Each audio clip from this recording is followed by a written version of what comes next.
Hello বন্ধুরা, good morning. Welcome to my channel, welcome to a new blog. সকাল সকাল শুরু করে দিয়েছি ব্লগিং করা। এই দেখো কি করছে, বিছানা তুলছে। হ্যাঁ গো, গুড মর্নিং বলো। Good morning. কোন দিকে? হ্যাঁ, চশমাটা ছাড়া রয়েছে তো, তাই সবে 7টা বেজেছে দেখো ঘড়িতে। আমার কাজ আর মনে করে ফেলেছি। হ্যাঁ, আমরা অনেক কাজ ফাজ করেও ফেলেছি। আমি উপরে আবার রান্নাঘরেও রান্নার কাজে শুরু করেছি। আচ্ছা, সেসব তো গেল আমার কথা। তোমরা কে কেমন আছো বলো? আশা করবো সবাই ভালো আছো, আমরাও ভালোই আছি। এই সারা দিনের এবার চলতেই থাকবে আমাদের সমস্ত কাজকর্মের পালা। পাম্প চালিয়েছে, তবে ঘুরতে গেলে কদিন বেশ ভালোই লাগে, মনটা একটু অন্যরকম হয়ে যায়। চলো উপরে তোমাদের সঙ্গে শেয়ার করি কী কী করছি আমি। আজ বৃহস্পতিবার, আমি পুজো করতে শুরু করে দিয়েছি। সব জোগাড় করে নিয়েছি মোটামুটি। এইভাবে আমি পুজোটা করবো বলে পুজো করি, ঠাকুরকে ডাকি, সবই করি, কিন্তু তার জন্য কি দুঃখ বা কষ্ট আমরা জীবনে পাই না সেটা হয়? দুঃখও পাই, কষ্টও পাই, আবার আনন্দও দেয় ভগবান। কিন্তু ঠাকুরের কাছে ইদানিং আমি আর কিচ্ছু চাই না। কারণ একটা বয়সের পরে আমরা সবাই বুঝতে পারি যে আমাদের পাওয়া ক্ষমতা কতটুকু, মানে আমরা কি কি পেতে পারি আর কি কি পেতে পারি না। আমিও তাই এখন বুঝি। আর ঠাকুরকে আমি শুধু বলি যে সব কিছু আমাকে সহ্য করার ক্ষমতা দিও, এটা দাও ওটা দাও। আর বলি না, আগে ঠাকুর নমস্কার করলেই অনেক কিছু বলতাম। হে ঠাকুর, সবার ভালো করো, সকলের মঙ্গল করো, আমার ছেলেদের ভালো রাখো, আমার ঘর দাও, আমার এই দাও। আমি ইদানিং একদম বলি না, আমি শুধু বলি আমাকে সব কিছু সহ্য করার ক্ষমতা দাও। কারণ দুঃখ বলো, কষ্ট বলো, মানুষের দেখবে সব কিছু একটা সময়ের পরে কম হতে শুরু করে। কষ্টটাও চিরস্থায়ী নয়, দুঃখটাও চিরস্থায়ী নয়, আবার আনন্দটাও চিরস্থায়ী নয়। আমাদের মধ্যে সব কিছুই একটা সহ্য করার ক্ষমতা আমরা পাই। সেটাই আমিও তাই সব কিছু আস্তে আস্তে সহ্য করে নিতে পারি। খুব যেন অনেক কিছু করব, সব ভালো হবে, এটা তো আশা করতে পারি না, কারণ খারাপ তো কিছু না কিছু থাকবেই। সেই জন্য ভালো খারাপ সব হোক, কিন্তু আমি সব কিছু যেন সহ্য করতে পারি। এইটা আমার ঠাকুরের কাছে শুধু একমাত্র চাওয়া। লোক তো বলতেই বলে যে স্মরণের মানুষের স্মৃতির চাইতে বিস্মৃতির শক্তি অনেক বেশি। মানুষ খুব তাড়াতাড়ি সব কিছু ভুলে যেতে পারে।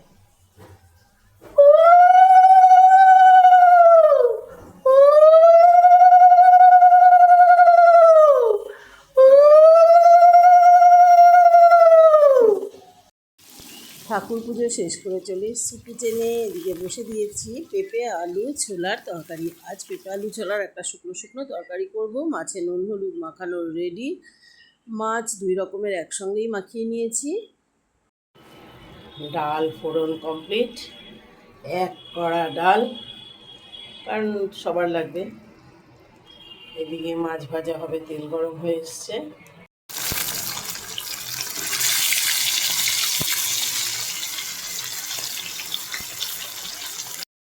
ছাদে যবে থেকে রান্না করি তবে থেকে একটা কেমন উঠুন উঠুন ফিলিংস আসে। সেই গ্রামের বাড়িতে উঠোন ঝাড় দেওয়া যেরকম, সেরকম রান্নার পরে আমি আবার রোজই ছাদটা পরিষ্কার করি। আজকের ব্রেকফাস্ট ছোলার ডাল রুটি, আর গরম গরম টি। শুধু চার গল্প হলে ওনার কাছে খুব শুনতে পাবে। শুধু আমি একা খাই। একাই বেশি খাও, তুমি বেশি খাও, কম তো খাও না।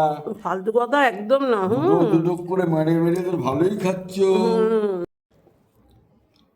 সারাদিনে 100 বার নিজে চা খাই, ওর থেকে কখনো সখনো আমি 1 চুমুক খাই, সেটাও খুব কম।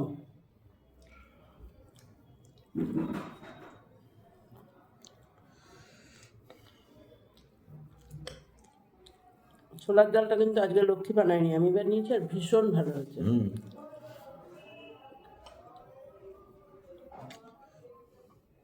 ভালো হয়েছে না? না, লক্ষ্মী আসলে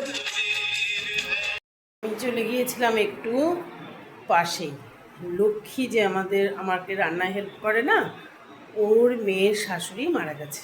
ওর মেয়ের বাড়ি পাশেই, বেশি দূরে না, খুব কাছাকাছি। তো অনেক বছরের জানাশোনা, খুবই খারাপ লাগছিল শুনে। খুব একটা বয়স হয়েছে তা না, কিন্তু অসুস্থ হয়ে গেছে, তাই একটু দেখে এলাম। এবার সবার লাঞ্চের আয়োজন করব। লাঞ্চ দেওয়ার মতো টাইম হয়ে গেছে। সব স্টুডেন্ট কিছু নিয়েছে, ওই বাড়িতে পাঠানো হয়েছে, বাকি সব বাকি আছে। সবাইকে দেওয়া থাকলো, এবার চটপট করে ফেলতে হবে। এই দিকে দেখো বসে গেছি লাঞ্চ করতে, তাড়াতাড়ি করে সমস্ত স্টুডেন্টদের বাড়িতে যারা বাকি ছিল ফোন করে দিয়ে দিয়েছি। লাস্টে ও, আমি, আমার ভাই আমরা বসে গেছি লাঞ্চ করতে। সব কিছু কমপ্লিট করে একটু রেস্ট নেব। এবার দেখি একটু আরতিকে ফোন করে কোথাও বেরোনো যায় কি না, সেটাও একবার ফাইনাল করার আছে।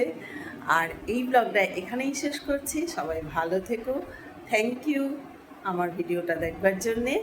আর প্লিজ লাইক করো, কমেন্ট করো, আর জানিও ব্লগগুলো কেমন লাগছে, আর শেয়ার করে দিও প্লিজ। আর সাবস্ক্রাইব করে দিও, চ্যানেলটা ফলো করে দিও। তাহলে বাই।